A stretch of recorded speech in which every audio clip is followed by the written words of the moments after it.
When you look at the way it really works, the presidents, prime ministers, and heads of NATO, etc., are nowhere near the top of this global pyramid. They're some way down. And they are appointed and manipulated into power by those above them that control the banking system, the media, etc., or those that operate in the shadows that I talked about earlier, who, no matter who's in power, what party or what name, the same shadow people are orchestrating events. This country is owned by 800 or 900 people who run everything, do everything, control everything. They have this guy, Clinton gets in, fine, we can deal with him. Kerry gets in, fine, we can deal with him. It's just in the wind, it's a little reed like this. It's all one big ownership class, and If you take the two-party systems and you lean them up against each other, this is basically the arch. Their force going together keeps them together and makes it become a very strong, stable platform on which they can build their hierarchical New World Order system. Okay? So the current two-party system has been dominated and bought up and controlled by the elite that sits atop it. People talk to me about, the issue of Republican versus Democrat, as if they don't get it. And I say, look, here's the way you get it. It's organized crime.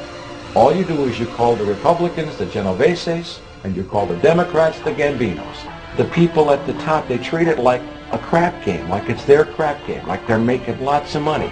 Occasionally, somebody at the table shoots each other, but the moment anything threatens their crap game, they all unite to protect it. They're both controlled by the same financial, economic, and corporate interest.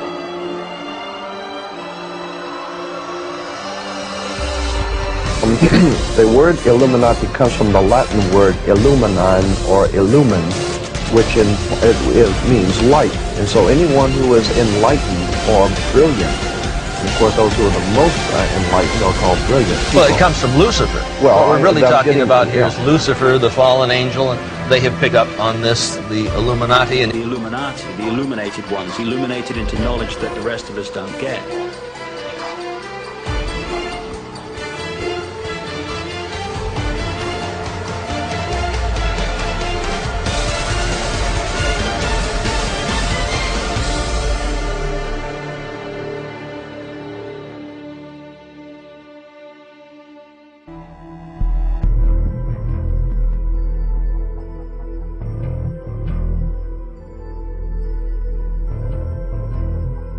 An occult when 36 of the 50 signers of the Declaration of Independence, all of the generals in Washington's army, and everyone who participated in the Revolutionary War were basically Freemasons.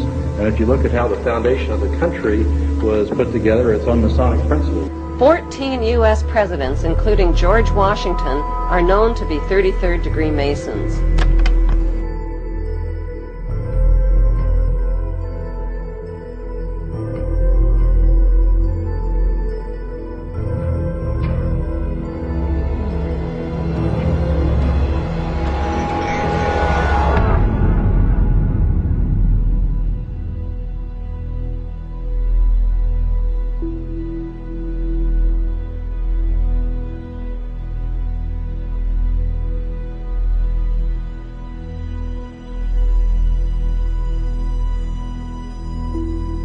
The first royal member of the Freemasons was Frederick, Prince of Wales. The latest members include Prince Philip, the Duke of Edinburgh, and consort to the current Queen of England, Elizabeth II, who herself is a grand patron to the Masons. However, behind closed doors, the Freemasons were free to indulge in the secret rites and rituals handed down to them by their ancestors, and these became the basis of their levels of membership, called degrees.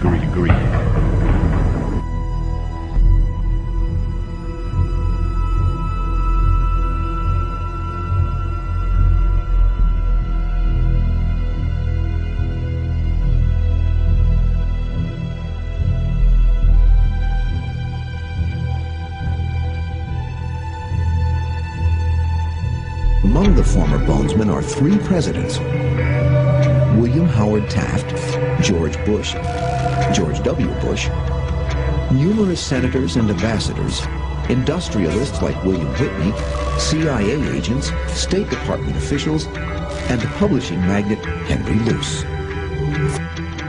2 centuries, Skull and Bones has produced the stewards and leaders of the American ruling class, the Eastern establishment, elite core of diplomats, spies, Supreme Court justices, senators, presidents. You were both in Skull and Bones, the secret society. It's so secret we can't talk about it. You both were members of Skull and Bones, a secret society at Yale. What does that tell us? Not much, because it's a secret.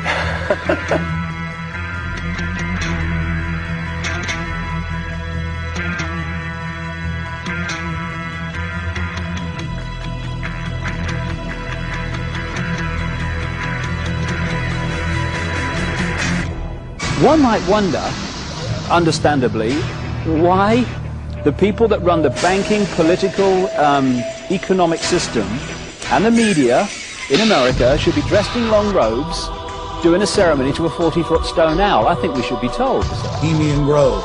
There are many prominent foreigners like German Chancellor Helmut Schmidt, Ronald Reagan, Richard Nixon are pictured here in 1957 at the Bohemian Grove. Both men wrote about the organization in their public memoirs. Schwarzenegger is a reported visitor to the Bohemian Grove, as well as former President Jimmy Carter. While in New York, we ran into the Karl Rove of 4 administrations. David Gergen, top presidential advisor. Ford, Reagan, George Herbert Walker Bush, and Bill Clinton. We couldn't believe our luck. It just so happens that David Gergen is also a prominent member of the Bohemian Grove, the offshoot of Skull and Bones. This insider of insiders, a staple of the White House for 22 years, got very upset when we brought up Bohemian Grove to him. He didn't deny its existence. He didn't deny that he was a member. He didn't deny the rituals. He just became angry and didn't act very gentlemanly. Have you been there for the ceremony with the cremation of care? Frankly, I don't think that's something I need to talk to you about.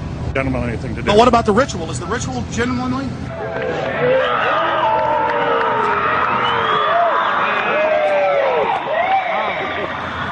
Sir, everything I don't owe you this comment. I know. This is what's called ambush journalism, and I disrespect you for that as well. So thank you and goodbye. Have you ever been in the ritual? That's none of your damn business. People are familiar with the more famous names that are connected to these secret societies, Henry Kissinger, David Rockefeller, etc., etc. But there are literally hundreds of top-level, very powerful people who are at the inner core of these secret societies.